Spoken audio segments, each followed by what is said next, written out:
There's been an explosion in the TYT Sports comments section over a recent assertion by Cenk about who should be the NFL MVP this year. Roll the clip. I would like to preemptively declare Cam Newton the MVP of the NFL. And I just came to argue. The rest of his team is abysmal. Ah, yes.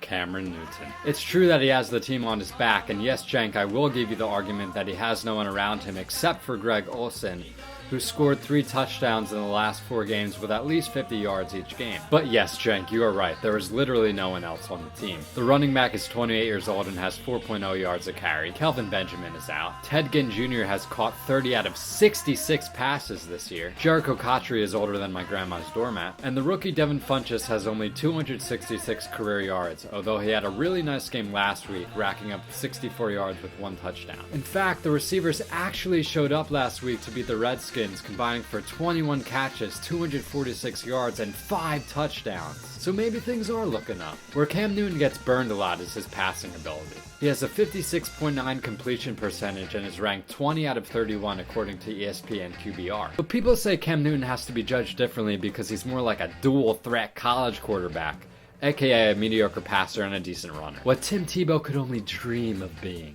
The man rushed 10 times for 57 yards against the Packers' rush defense, which admittedly is not that great, but he also had this really awesome goal line break the plane touchdown at the end. But take a look at this stat package from Neil Greenberg at WAPO. Newton goes from a passer rating of 97.1 to 41.8 when facing a pass rush. And that's despite the Panthers' offensive line allowing fewer sacks, hits, and hurries than New England's this season. Take a look at this chart.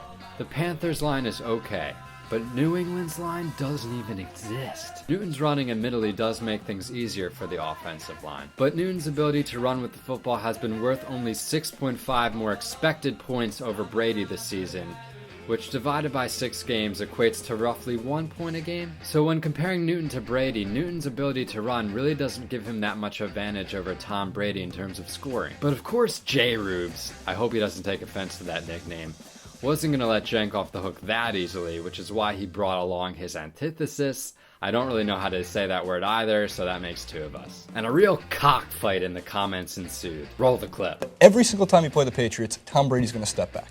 And in 1.72 seconds, that's what he averages to get the ball out of his hands. He's having his best statistical season since 2007. Yes, Brady is having one of the best years of his career. The media is obsessed with the Deflategate storyline as if Tom Brady had to redeem himself or something. But Jason brought up an amazing statistic, an average of 1.72 seconds to get rid of the ball for Brady. While Cam Newton is certainly carrying a mediocre team, Tom Brady is not operating in a vacuum either. His offensive line is terrible! As an Eagles fan, I can tell you when the offensive line doesn't show up, Sam Bradford doesn't even have a shot. Brady is doing something very special in New England this year and is certainly the best quarterback of the National Football League.